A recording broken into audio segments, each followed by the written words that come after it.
Things are heating up today. This is Can We Chat?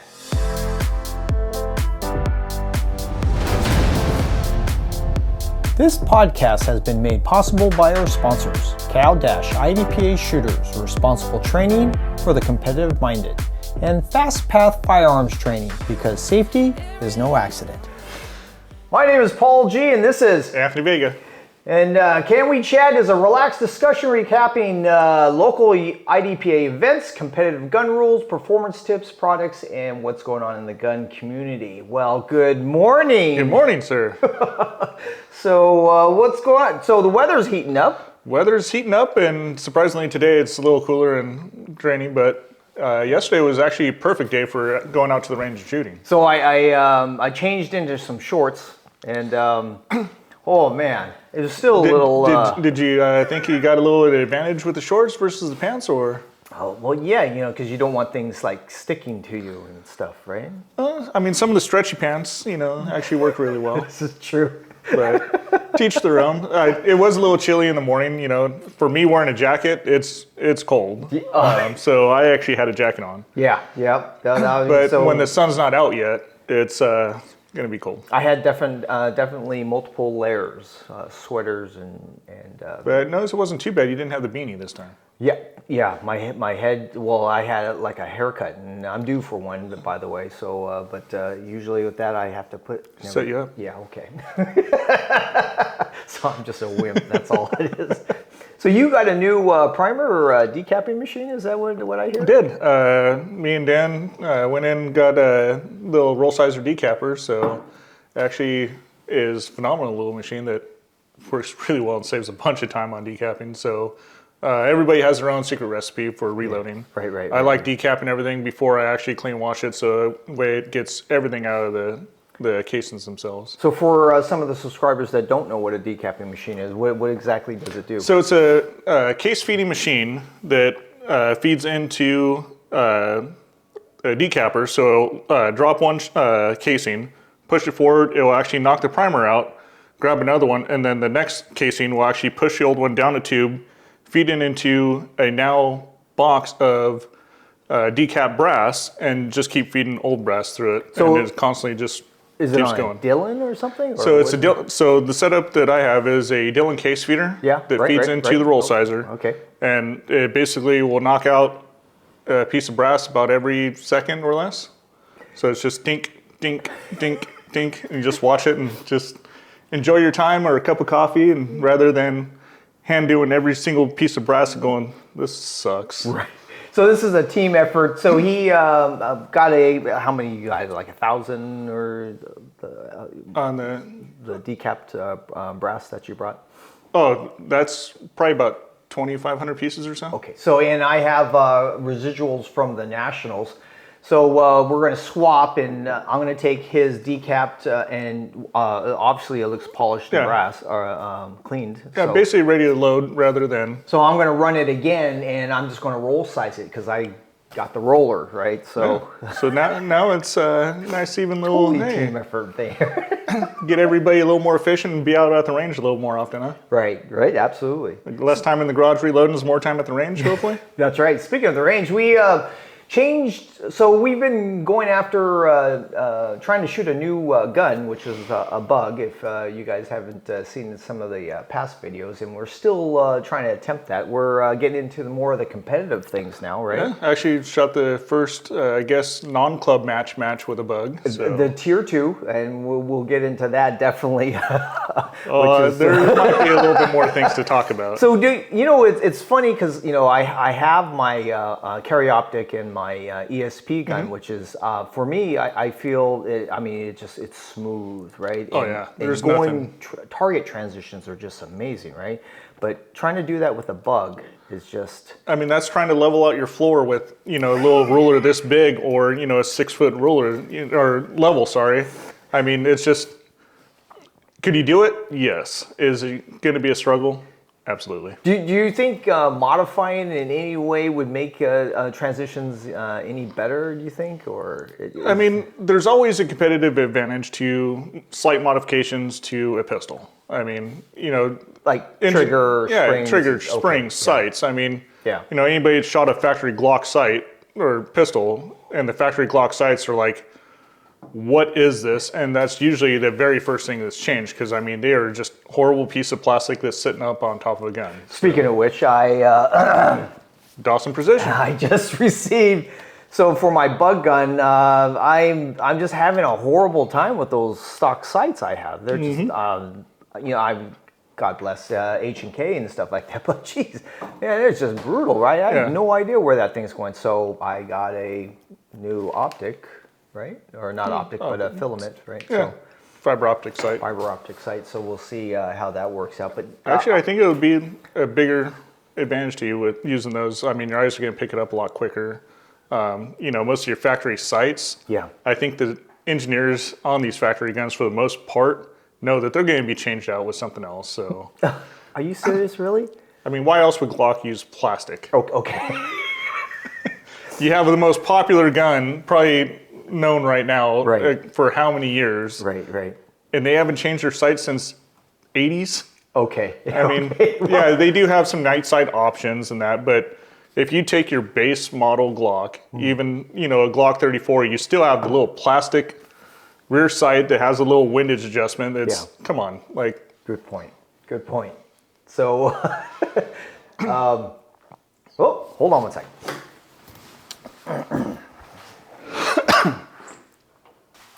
That was a little break.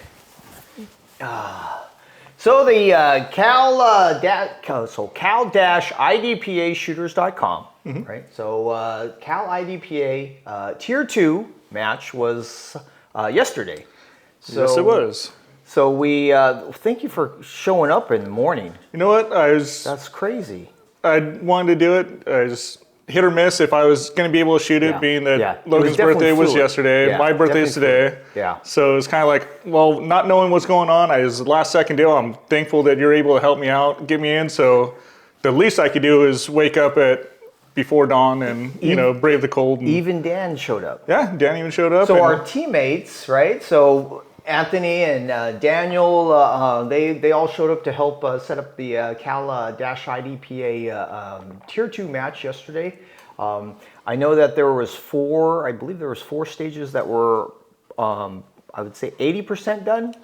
Yeah, probably pretty close. I mean, I think there's about 4 or 5 that were mostly set up, no targets on it. Right. Needed some fine tuning, but so one was a bear, because there were some strange things that were going on in one. Yeah, right? And I think maybe a little bit of the early morning still in the weeds, waking up, set up, and then. I was just. Oh man, bless your heart. I was just, that made things so much easier for me. We just cranked those things out, and we were done by like 7:30. Yeah, we were done so fast that I just sat around and got to talk with some of the other guys and competitors and everybody else that are friends. Right. All that. So it was actually nice to not have to set up and just immediately get your stuff on, get ready, just go. Yeah.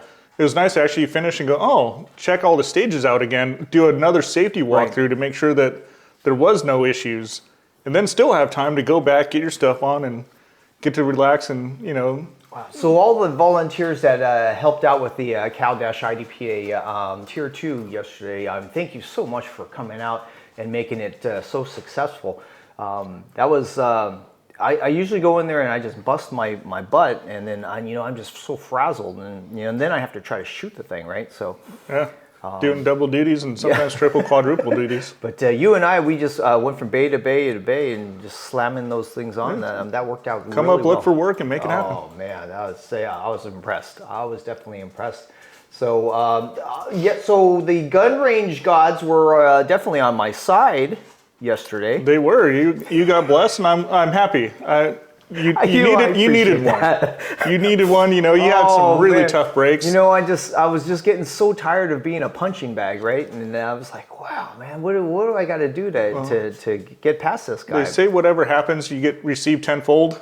I got all your stuff tenfold. And that is no lie. And I'm sure you guys are going to see the video here in a minute. Okay. So what definitely was your best stage, you think? I would say 3 or 4. I think the fluidity of 3, it just was my jam, kind of moving forward, kind of laterally. I like that one a lot. Right in your wheelhouse. Yeah. That is how you shoot. Stages like that are some of my favorites. I know there's always someone of a stage like that in some form or fashion, but right. Those ones I like a lot, are some of my favorites. So let's take a look at his stage 3.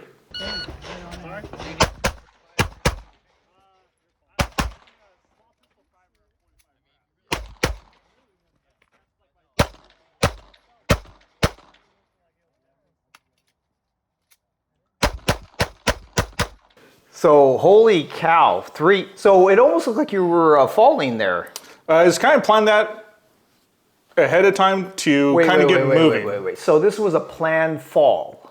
Not quite a fall, but a lean to where you're basically already getting the movement of your body going towards the next shooting position. Right. So it's kind of being that you have to be on the boundary stick or behind it to get my momentum going and kind of already getting ahead of the power curve of getting into the next shooting position. I like doing that, and it's just it was some people it works for, others it doesn't. It was beautiful. You timed it right. There was no trigger fees. You were just going bang bang bang right through the thing. And what was that? So your fall opened up the center mass then.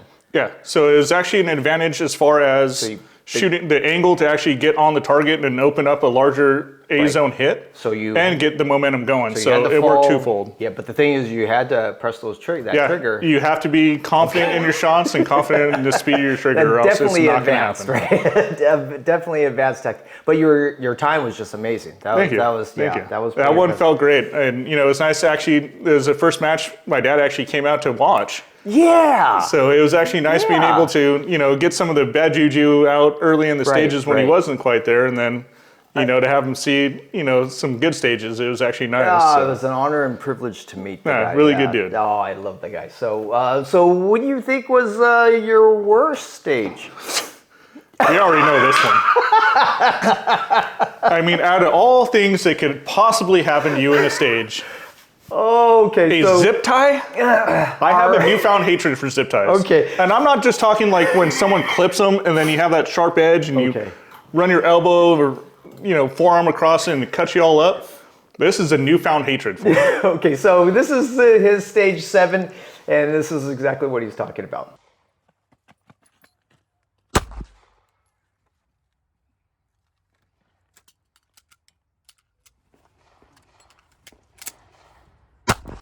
I have no words.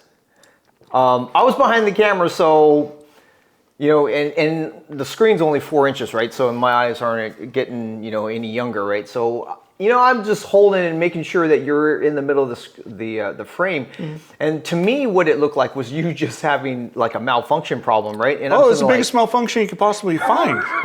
Something that you can't practice for. You guys can't make this stuff up. So there was a zip tie hanging, as you can see in the video, and what is the odds of that happening? I mean, I could probably buy a lottery ticket, and it's just not possible. Like, I could probably sit in that position all day long, fire thousands upon thousands of rounds for years to come, and have that not happen again. So the pigtail, so it wasn't trimmed off. The zip tie was holding up the meshing. Yeah, the mesh, there's no fence. And so it was just hanging around off of the corner. And some of you competitors that shot the Tier 2 yesterday probably noticed it or didn't notice. I didn't notice it because I'm shorter. Not much. I mean, Either that or a little above average. I don't know how you shoot, but when I came around that corner, I didn't see it. But the pigtail was out. Well, obviously I didn't either until it was lodged in my firearm. And what is the odds of that happening? And so it gets into his chamber, and did it go into your barrel or down the mag? So it actually went down? From what I'm looking for is in between the breech face and the next round. So when I was actually coming back, I was like, oh, I need to do a mag change. I'm out of rounds, and slide just went forward. Right. And then I'm like having a conversation. I'm like, no, I shouldn't be out of rounds yet. I counted my rounds off. So I went to go strip the mag, which I was having mag issues as well. Right.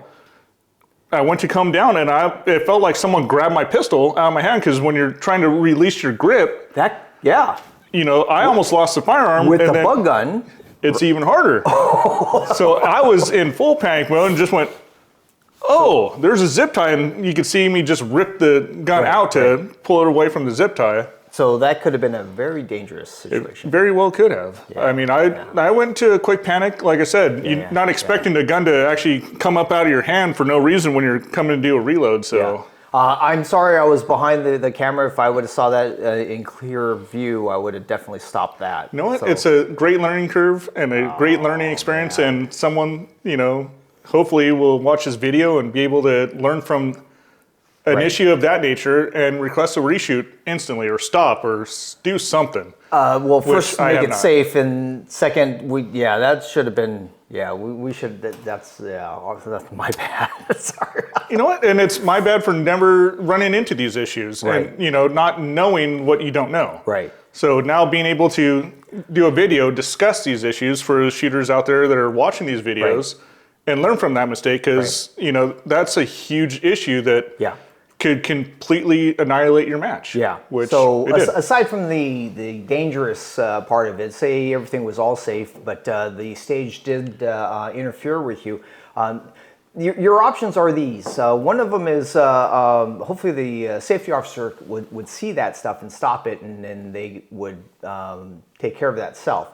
But if it's just a stage malfunction, that type of thing, dealing with the gun and so forth, it's left up onto the shooter. It is. And so the shooter has to step up and I would, for lack of a better word, take charge and say, I request. You definitely need to be your own advocate. Yeah, so you need to, hopefully the safety officer would be your advocate, I was hoping. But in his case, it's up to him to actually request a reshoot, make sure everything's all safe, and then get some more BBs, and we'll just do it again. And then just shove it under the rug again, right? So off we go. So so for future references, if something happens and the stage interferes with you, just go ahead and stop, continue on, and you stop, and immediately before you get scored, get scored, request a reshoot. A reshoot. Yeah, and there you go. You know what? For me, will it ever happen again? Nope. I know for a fact that is never going to happen again. But stage malfunctions are stage malfunctions. When a piece of steel doesn't fall, or something doesn't happen, that's an obvious deal. But something like that, hey.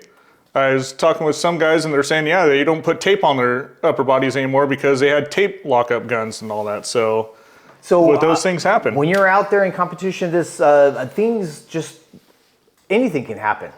If you're out in the street in a defensive situation, things escalate quite quickly. So you got to be prepared, right? So that's what they call. So now I can prepare myself for a zip tie going into my firearm. Okay, so there's a lot of categories of malfunctions in guns, and I don't think that's one of them, but I think it is now. Now, if it happens to you, you get to name it, right? Yes, you do. Well, let's take a poll, see if it comes up with something great, and that's what we're going to call it. Viking malfunction. Oh no, on the spot, it's going to be a tough one. So where did that leave your mind at that time? At that time, it was more of a, let's hope to get a reshoot, after it was brought up. Because, at that point in time, you're just so frazzled, and you're like, I don't know what just happened. You're still trying to process it. You're walking away from the stage, and for me, trying to help out, get our whole squad moving. I'm loading my mags right away, taping, doing everything you can to try to erase that, go from it again, then thinking, well, hold on, this should be a reshoot. And then... And by that time, it was too late. Right, and besides that, for that to get to the MD and then that to get back to you was at the end of the day anyways, and that took a long time. It did. And that could have been managed a lot differently. So. Yeah, but it's all lessons learned. Like I said, am I frustrated? Yeah, who wouldn't be? You want to try to do your best, and something that, is not your personal fault by any stretch of the imagination.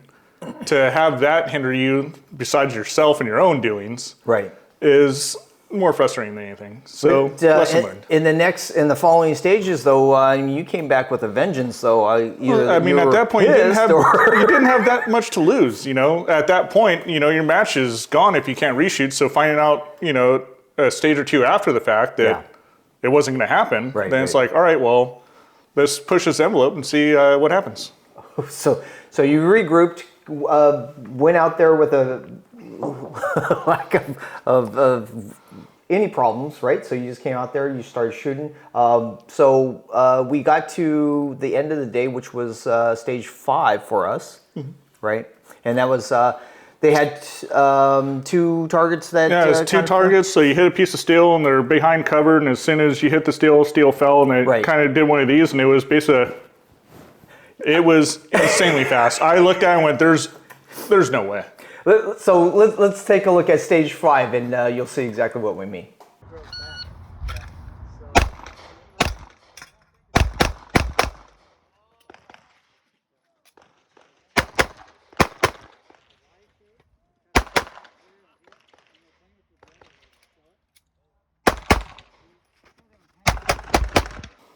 So we shot it the first time with the thing just because it was there, right? And then we later found out that... not knowing that this was a stage design, we shot it as designed. Oh my gosh, but the first time you shot it was just insane. Yeah.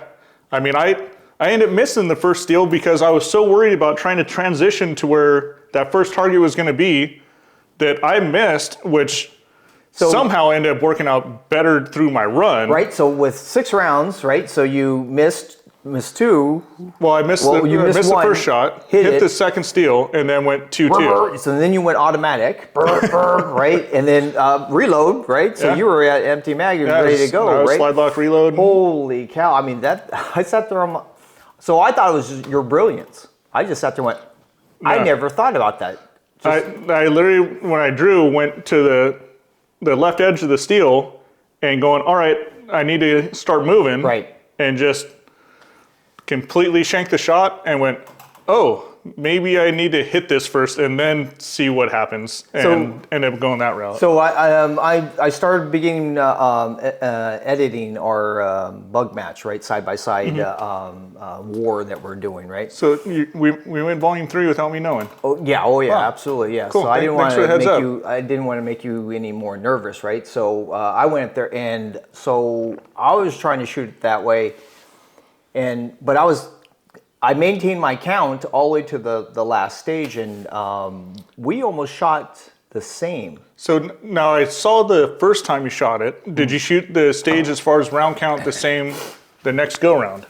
Both ways, yeah. Okay, because you went steel 2-2 and then went 3. No, so I steel, double tap, right? Okay. And then triple tap.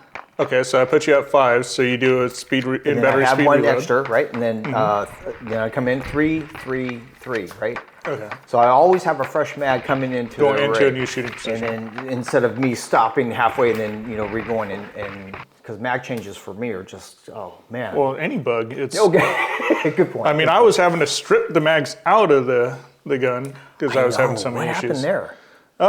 Trying to get the advantage of competitive shooting, I changed to a different grip module night before, and... Was it a brand new module? It was. Okay, so... And something that I haven't tried, brand new mags. So it wasn't polished or anything like that? It was basically, took the mags out of the box, took the frame out, and literally had 0 rounds through it, didn't play with it, went and shot competition, learned a hard lesson. But it's lessons that we learned that we're trying to push the envelope and try to get better and make our equipment a little bit more suitable, and sometimes it just doesn't work out. I know that most of the competitive shooting, like IDPA matches, the local matches and stuff, are all fun, haha. Let's have a good time and stuff like that. But when you get into competition and so forth, there has to be a basic standard, right? So you got to sight your gun in, you got to make sure your ammo is up to spec and so forth.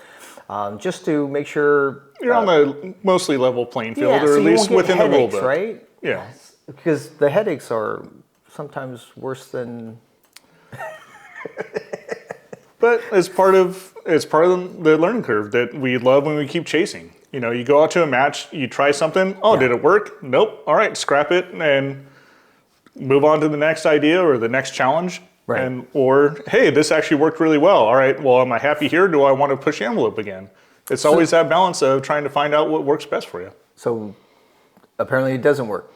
That one for me, no. Okay. I mean, could we, do some things to make it work a little better? Yes. Is it something that it's always an experiment. Is it an easy fix to oh, yeah. I mean, we did the 365 videos to change the grip modules, and you can see that it took a couple seconds to change. Yeah, but so I didn't know you had to modify everything, every module that you change and stuff like that. No, I mean... This is fine tuning. Yeah, fine tuning. I mean, you're taking a polymer frame or a grip module. Yeah. And there's tolerance stack ups with everything. So I mean, there's different ways to kind of open those up a little bit, polishing them. Okay. Get the mags to drop free, and with zero experience with those setups, you get what you get. So there was a fine line. I was still chasing Anthony throughout the whole day, and a lot of the stages he just killed me. But if I missed or anything like that, I just totally took myself out of it. So my focus was just to make sure I got my hits and reloaded as fast as I could, and I didn't even wait. Oh, your reloads! I was trying to move as fast as I could. Your reloads are going leaps and bounds with these bugs. So mine are going this way. Yours are, which we discussed, I think, in the last video, that bug is just it's a reloading match. It's procedures. That's all it is. It's a race of procedures. It's one of those things that it's not how good you shoot. It's how you do the procedures. Yeah. Right. Absolutely. And if you're not on your A game, changing your mags or moving and stuff like that, you're just going to be left behind. Right. Oh yeah, and in a hurry because it takes a year and a day to make things happen. Like carry optics or ESP. I mean, you can use your trigger to get you out of a lot of the trouble, right? You actually learn how to shoot faster because, all right, well, cool, bap, bap, bap, and move where you don't have that luxury of the bug. No, this one you just spent most of your ammo. Thinking man's division, I would have to say, is the best way I can describe it. Patience is a virtue. So where do you think you're going to go from here? So as far as the division, are you going to still shoot bug, or what are you going to do? I mean, after that showing, we need some more redemption. Okay. And I know that you want to keep shooting it for a little bit, so I mean, what better thing to do than have the friendly challenge? And I think some of the guys are actually commenting and liking it, and seeing something different. Everybody has all these carry optic guns and ESP guns. I mean, anybody can shoot fast, through this, right? But actually trying to, use a concealed carry gun, right? Yeah, I mean, and is IDPA pretty much tails from those types of guns? Yeah, so bring a little homage to it is kind of nice as well. So it's a little twofold, new challenge, which I know for both of us, it's a huge challenge. Right. But, like you said, there's so many other options in your arsenal of tools in your toolbox with carry optics, ESP, SSP, SSP, you have, 45 rounds, 46 rounds legally for loadout? I mean, okay. That could get you out of a lot of situations. Okay, good point.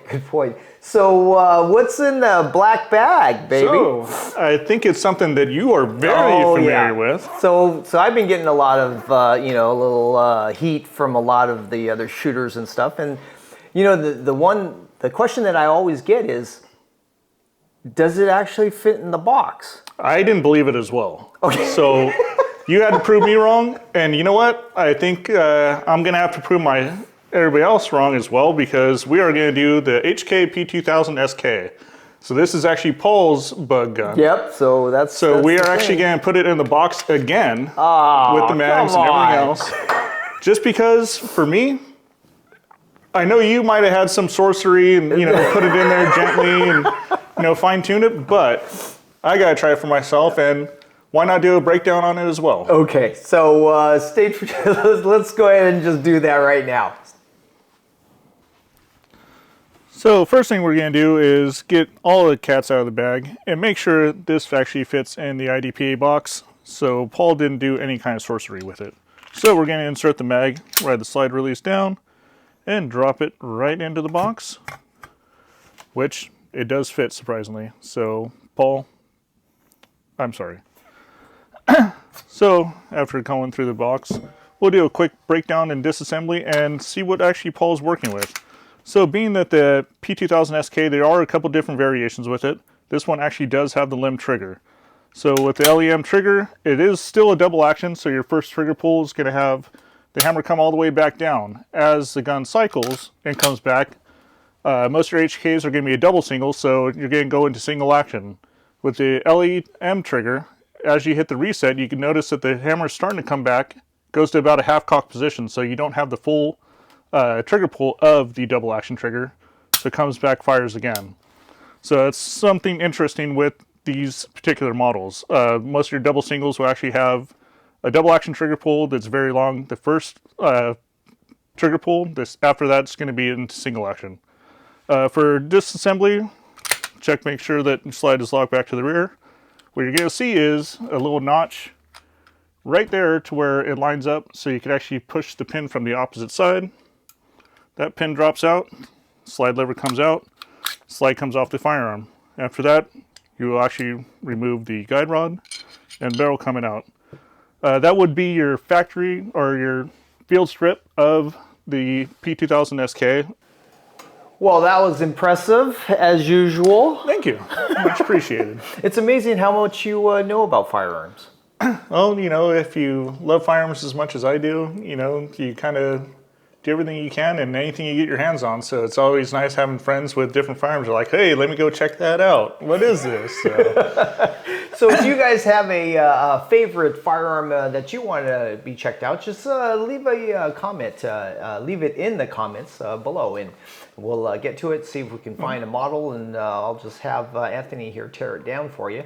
But so what's on the agenda for your competition schedule? I think the next couple club matches, obviously, but after that, for the next big one, like we keep discussing, the Western. Oh yeah, I always love May going up there. 4th and 5th. Yeah.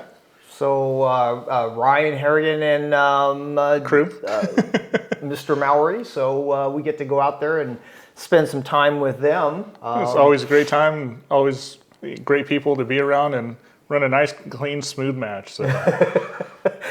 Well, yeah, because we're part of it. So my name is Paul G, and this is Anthony Vega. So stay tuned for our side-by-side bug war that we're going to be doing. So now it's not just a battle or a challenge, it's an all-out war. Oh, it's been an all-out war. Well, now that you just declared it, now I know there's a war. So let's really start cranking the volume knobs So up. I'll get that edited and taken care of. I'll try to post that this week so you guys can see how well Anthony just tore it up. No, that would be you tearing it up with the HK. You got it. I appreciate that. You know what? You need to give yourself more credit, Paul. So thank you very much for tuning in to Can We Chat, and stay tuned for the side-by-side bug war. And that'll be this week. Just make sure I don't look too bad. I mean, you beat up on me pretty good. There you go. But, I mean, for you got to do once, what you got. for Hey, once. You know what? You got me. So if you got something out of this podcast, go ahead and hit the like button. We really appreciate that in helping the shooting community grow. But other than that, stay tuned for the side-by-side bug video, and we'll see you in the next video. See you next time.